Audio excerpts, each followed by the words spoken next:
राधे राधे। जय श्री कृष्ण। मैं सीमा सिंह बड़ों को चरण स्पर्श, छोटों को प्यार और बराबर वालों को तहे दिल से नमस्कार करती हूँ।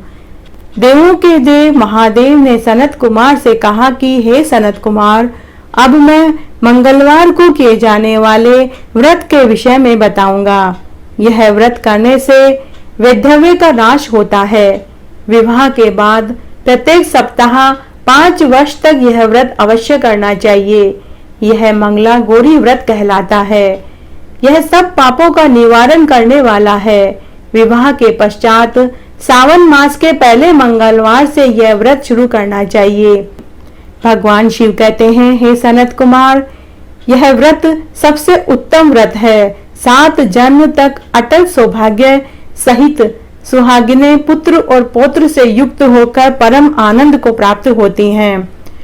तब श्री सनत कुमार ने कहा कि हे भगवान, सबसे पहले यह व्रत किसने किया, उसे उसका क्या फल मिला, यह मेरी सुनने की इच्छा है। भगवान शिव ने कहा कि हे ब्राह्मण पुत्र सनत कुमार, प्राचीन काल में कुरु देश में श्रुति कीर्ति नाम का एक राजा था। वह बड़ा ही यशस्वी, विद्वान, समस्त कलाओं में निपुण, श्रेष्ठ धनुर्धर, धार्मिक प्रवृत्ति का था। उसे सारे सुख प्राप्त थे, धन धान्य की कोई कमी नहीं थी, परंतु एक ही कमी थी कि उसके कोई औलाद नहीं थी। उस वजह से वह बहुत दुखी रहता था और एक दिन उसने संतान प्राप्ति के लिए देवी पार्वती जी की पूजा करी।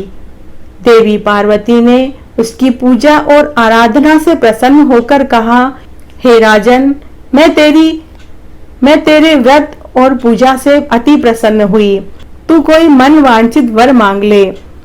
राजा ने माँ पार्वती से कहा कि हे माँ, मुझे एक पुत्र का वरदान दीजिए। राजा के दीनतापूर्ण वचन सुनकर देवी पार्वती ने राजा से कहा कि हे राजन, तेरे भाग्य में पुत्र सुख नहीं है, परंतु मैं तेरी पूजा से अति प्रसन्न हूँ, इसलिए मैं तुझे 16 वर्ष तक की आयु तक जीवित रहने वाला पुत्र का वरदान देती हूँ। हे राजन, मेरे मंदिर के द्वार पर एक आम का वृक्ष है। उस वृक्ष से एक आम लाकर तू अपनी रानी को खिला दे। वह फल खाने से तेरी रानी को गर्भ टहल जाएगा। देवी पार्वती की आज्ञा अनुसार राजा आम लेने के लिए पेड़ के पास गया, लेकिन आम अधिक ऊंचाई पर होने के कारण वह पत्थर मारकर आम गिराना चाह रहा था। उसी पेड़ के नीचे गणपति भगवान की एक प्रतिमा विराजमान थी। जब राजा ने आम को तोड़ने के लिए आम पर पत्थर मारा तो वह पत्थर गणपति की प्रतिमा को जाकर लगा। तभी वहां आकाशवाणी हुई। उस आकाशवाणी ने राजा को कहा, अरे मूर्ख, अपने लालचवश आम लेने के कारण तूने यह भी नहीं देखा कि तेरा पत्थर मेरी प्रतिमा को लगा है। जा, मैं तुझे शाप देता हूं कि तेरा पुत्र जब 16 वर्ष का होगा तो उसे एक काला नाग ढस लेगा। राजा मन ही मन बहुत दुखी हुआ। राजा ने गणपति जी की प्रतिमा को प्रणाम किया और अपनी गलती स्वीकार करी और शाप वापस लेने को कहा। तभी वहां वापस आकाशवाणी हुई। तब भगवान गणपति ने कहा कि मेरा शाप वापस नहीं हो सकता, लेकिन मैं शाप का निवारण बता सकता हूँ। अगर तेरे पुत्र का विवाह किसी ऐसी लड़की से होगा जो मंगला गौरी व्रत करती हो और उस व्रत के प्रभाव से तेरा पुत्र अल्प आयु से दीर्घायु हो जाएगा। राजा दुखी मन से आम लेकर रानी को दे देता है, जिसके फल स्वरूप रानी गर्भवती हो जाती है और 10वें महीने में उसे एक बहुत सुंदर पुत्र पैदा होता है। राजा को पुत्र की न तो खुशी हुई न ही दुख हुआ। राजा ने किसी प्रकार अपने पुत्र का जात कर्म संस्कार संपन्न करवाया और वह स्वयं भगवान शिव की पूजा अर्चना में लग गया। राजा ने अपने पुत्र का नाम चिरंजीव रखा। तब एक दिन रानी ने राजा से कहा कि आप पुत्र होने के बाद न तो खुश हैं न ही दुखी। आप मुझे पूरी बात बताइए कि आपको क्या पुत्र होने की खुशी नहीं हुई। तब राजा ने अपनी रानी को पूरी सच्चाई बताई कि जब हमारा पुत्र 16 वर्ष का होगा तो इसकी मृत्यु हो जाएगी, और साथ ही उसे यह भी बताया कि अगर हमारे पुत्र का विवाह किसी ऐसी लड़की से हो जो मंगला गौरी व्रत करती हो तो हमारा पुत्र बच सकता है। तब राजा और रानी को चिंता ने घेर लिया। राजा और रानी विचार करने लगे कि हमारा पुत्र अगर हमारी आंखों के सामने ही मरेगा तो हमें इसकी पीड़ा सहन न होगी। तो उन्होंने एक योजना बनाई।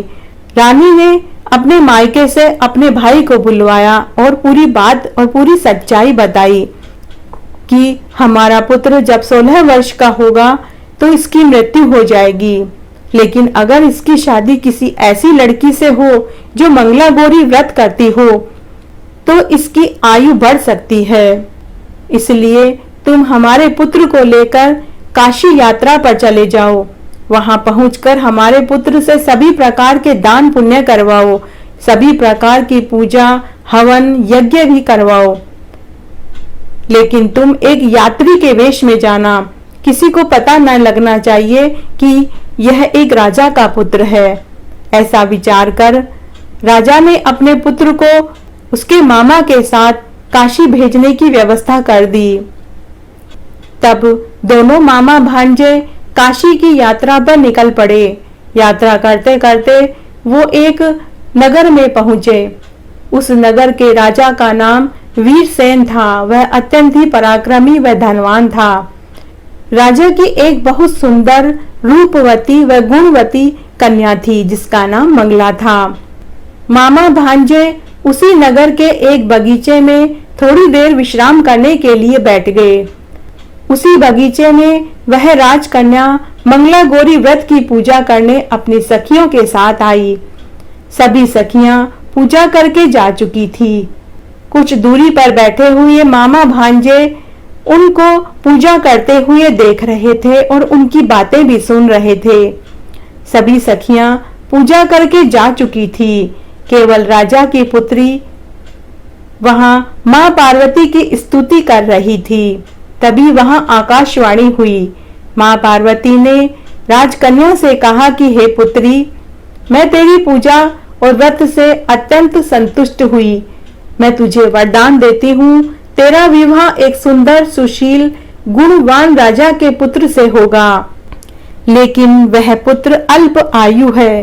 वह पुत्र मेरे वरदान से ही उन्हें प्राप्त हुआ है, लेकिन तुम अभी पूजा करके एक मुट्ठी चावल हवा में उछाल देना। जिस किसी के ऊपर ये चावल के दाने गिरेंगे उसी से तुम्हारा विवाह होगा और वह अल्प आयु से दीर्घायु हो जाएगा, क्योंकि यह चावल के दाने जिसके ऊपर गिरेंगे उसकी आयु मेरे आशीर्वाद से लंबी हो जाएगी। ये सारी बातें मामा भांजे दोनों सुन रहे थे। जैसे ही राजकुमारी ने चावल की मुट्ठी हवा में उछाली तो वे चावल के दाने राजकुमार चिरंजीव पर आकर गिरे। फिर एक दिन वीरसेन राजा की पुत्री मंगला का विवाह वाल्हिक देश के राजा दृढ़धनवा के पुत्र के साथ तय हो गया। राजा दृढ़धनवा का पुत्र सुकेतु कुरूप, मूर्ख, जुहारी, गूंगा और बहरा व लंगड़ा था। राजा दृढ़धनवा के पिता ने सोचा कि मेरे पुत्र में अनेक खोट हैं। अगर शादी, वरमाला व फेरे किसी किराए के सुंदर से लड़के से करवा दूं और विदा के समय मेरे पुत्र को उसकी जगह बैठा दूं तो यह विवाह बिना किसी समस्या के संपन्न हो जाएगा। जब राजा दृढ़वर्मा अपने पुत्र सुकेतु की बारात लेकर वहां पहुंचा तो राजा दृढ़वर्मा की नजर राजकुमार चिरंजीव पर पड़ी, जो कि बहुत सुंदर था। तब राजा दृढ़वर्मा चिरंजीव के मामा के पास गया और अपनी पूरी बात बताई और कहा कि आपके भांजे को 2 दिन का दूल्हा बना दीजिए। इसके बदले में मैं आपको ढेर सारी सोने की अशरफियां और धन दौलत दूंगा। मामा ने राजकन्या के साथ मां पार्वती का संवाद बगीचे में पहले ही सुन चुका था। अब उसे पूरा विश्वास हो गया कि उसके भांजे की अल्प आयु का दोष जरूर समाप्त हो जाएगा। उसने प्रसन्नता पूर्वक सभी बातें स्वीकार कर ली और फिर चिरंजीव ने वर के सभी वस्त्र और आभूषण पहन लिए और उसका विवाह राजकुमारी मंगला से हो गया। सप्तवदी व विवाह कार्यक्रम होने के बाद चिरंजीव व राजकुमारी महल में सोने चले गए। उस दिन चिरंजीव का 16वां वर्ष समाप्त हो गया था। आधी रात्रि को चिरंजीव को डसने के लिए काला नाग आया। संयोगवश राजकन्या उस समय जाग रही थी। तभी राजकन्या ने देखा कि एक काला नाग उसके पति को डसने के लिए उसकी ओर जा रहा है, तो उसने हिम्मत नहीं हारी, धैर्य से काम लिया। उसने षोडशोपचार से सर्प का पूजन किया और मीठा दूध पिलाया और 3 वचनों से सर्प की स्तुति करी और कहा कि हे मां पार्वती, अगर मैंने मंगला गौरी व्रत पूरी श्रद्धा से किया है तो मेरे पति को दीर्घायु का वरदान दीजिए। मैं यह व्रत आगे भी करती रहूंगी और पूरी विधि विधान से व्रत का उद्यापन भी करूंगी। तभी वहां मां पार्वती साक्षात प्रकट हुई और मां पार्वती ने मंगला को अखंड सौभाग्यवती का वरदान दिया। उसी समय वह सर्प एक कमंडल में घुस गया। राजकन्या ने कमंडल का मुख लाल कपड़े से बांध दिया और माता पार्वती को साष्टांग प्रणाम किया। तभी मां पार्वती अंतर्ध्यान हो गई। थोड़ी ही देर में राजकुमार चिरंजीव अंगड़ाई लेते हुए आंखें मलते हुए खड़े हुए और बोले कि आज तो मुझे बहुत ही अच्छी नींद आई। और वह राजकन्या से बोले कि मुझे बहुत भूख लगी है। तब राजकन्या ने दासी के साथ भोजन मंगवाया। राजकुमारी मंगला और राजकुमार चिरंजीव ने 36 तरह के व्यंजन खाए और पान खाए और चौपड़ पासा खेलने लगे। उसके थोड़ी देर बाद वो सो गए। सोने के थोड़ी देर बाद राजकन्या को याद आया कि कमंडल में सांप है, उसे जंगल में छुड़वाना चाहिए। जैसे ही राजकुमारी ने कमंडल को कपड़े के छिद्र से देखा तो वह सांप एक बेशकीमती हार में बदल चुका था। राजकन्या ने उस हार को गले में पहन लिया और वह सो गई। सुबह जब राजकन्या सोकर उठी तो बिस्तर पर चिरंजीव नहीं था, पर चिरंजीव की अंगूठी वहीं पड़ी थी। राजकन्या ने उस अंगूठी को अपनी उंगली में पहन लिया। राजा दृढ़ वर्मा चिरंजीव की जगह अपने पुत्र सुकेतु को लेकर आ गए और चिरंजीव व उसका मामा वापस आगे की यात्रा के लिए चल पड़े। उधर महल में सुकेतु को देखकर राजकन्या ने कहा कि यह मेरा पति नहीं है, मेरी शादी इससे नहीं हुई। तब वर पक्ष वाले बोले, राजकुमारी जी, आप ये क्या बोल रही हैं? रात्रि में आपकी शादी इसी से हुई थी। तब राजकन्या बोली कि यदि यह सच है तो आपके पुत्र को बताना होगा कि रात्रि में हमने क्या क्या बातें करी और खाने में क्या क्या खाया। लेकिन सुकेतु के पास इसका कोई जवाब नहीं था। उसने सभी प्रश्नों के उत्तर गलत दिए। राजा रानी ने बारात वापस लौटा दी। अब राजकुमारी महल के ऊपरी हिस्से के एक बरामदे में बैठी रहती और अपने पति के लौटने का इंतजार करने लगी। जब चिरंजीव अपने मामा के साथ काशी में पहुंचा तो उन्होंने वहां खूब दान पुण्य किया, यज्ञ हवन किए। मामा ने अपने भांजे से सभी प्रकार के दान पुण्य करवाए। वे 1 वर्ष तक रोज सुबह ब्रह्म मुहूर्त में उठते, गंगा स्नान करते और योग्य पंडितों को भोजन करवाते, गरीबों को दान करते, कंबल वस्त्र वितरित करते। जब पूरा 1 साल निकल गया तब मामा को पूरा विश्वास हो गया कि उसके भांजे की अल्पायु का दौर समाप्त हो चुका है। तब दोनों मामा भांजे घर की ओर चल पड़े। तब रास्ते में मामा और भांजे ने विचार किया कि जिस राजकुमारी से चिरंजीव का विवाह हुआ था उसका पता करना चाहिए।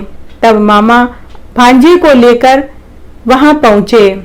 तब मामा ने भांजे से कहा कि भांजे, एक बार तेरे ससुराल के हालचाल पता करना चाहिए, लेकिन हम दोनों वेश बदल कर चलेंगे। तब दोनों मामा भांजे एक पंडित का वेश बनाकर उसी राजा के राजमहल में पहुंचे। ऊपर बरामदे में राजकन्या बैठी देख रही थी। जैसे ही उसने मामा भांजे को आते देखा तो वह खुद के पति को पहचान गई। उसने अपने माता पिता से कहा कि यह वही पुरुष है जिसके साथ मेरा विवाह हुआ था। तब राजा ने अपने बंधु बांधुओं के साथ राजकन्या मंगला का चिरंजीव के साथ विवाह की बाकी बची हुई रस्में पूरी कराई और राजा ने खूब दान दहेज, घोड़े, गाड़ी, ऊंट, लाव, लश्कर और दास दासियों के साथ अपनी पुत्री को विदा कर दिया। जब वे अपने नगर के निकट पहुंचे तो एक नौकर को भेजकर राजा श्रुति कीर्ति को संदेश भिजवाया कि आपका पुत्र अपनी पत्नी के साथ पूरे लाव लश्कर से आ रहा है। राजा और रानी को विश्वास नहीं हो रहा था। उन्होंने महल के ऊपर चढ़कर देखा तो दूर धूल उड़ती दिखाई दे रही थी। जब वह लाव लश्कर थोड़ा नजदीक आया तो उन्हें घोड़े, गाड़ी, ऊंट और रथ दिखाई दिया।